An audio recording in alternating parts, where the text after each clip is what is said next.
Hi, friends. 11:30 Eastern Time on a Friday. This is our MMG weekly recap. So, what a week! The main event was Wednesday. Fed Chair Powell speaking at the Brookings Institute on the one-year anniversary of the big flip-flop on inflation. Right? Remember, a year ago he said inflation transitory. That word needs to be retired. We got to stop buying bonds. We got to taper them. I mean, it was crazy. And so this time around, he was quite dovish, the most dovish speech by Fed Chair Powell in over a year. So that was a big deal. The big takeaway there, they are going to step down the size of the rate hike. So in December, a couple of weeks, the 14th, they're probably going to announce a 50 basis point hike. That leads us to what happened today. We had the jobs report come out. And we're living in a world right now where good news is bad news and vice versa. And so today, we had a headline number show 263,000 jobs created in the month of November, right? Look great. Yay.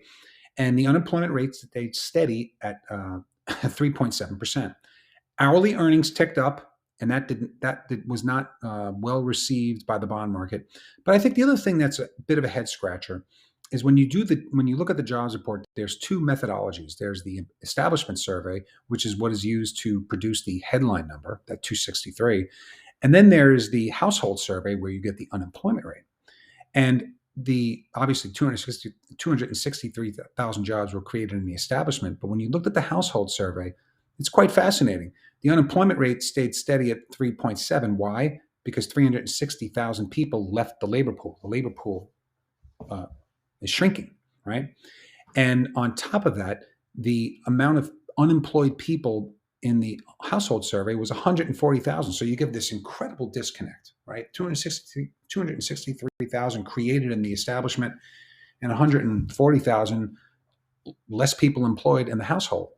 What we do know, so that'll get revised over time. There's a big benchmark revision will happen in the early part of next year, and it'll be backward looking. And there's always one. This one will probably be bigger because we're seeing the labor pool shrink, and at the same time, we're creating all these jobs. And that's a bit of the conundrum for the Fed. And he even spoke about it this week about how he's concerned that the labor pool is not growing, and we should be. That is, that leads to less productivity and higher prices. So we have to watch that going forward.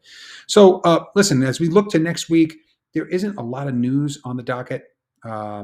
It's a bit of a slower week. And then, a couple of weeks, we're going to get the Fed meeting, and probably still going to raise rates by a half a point, even with this number, because I think that labor print is mixed, right? It's not so peachy when you have a big disconnect between the household survey and the establishment survey. So listen, I hope this finds you well. Have yourself a great weekend, and we'll talk to you soon. Bye for now.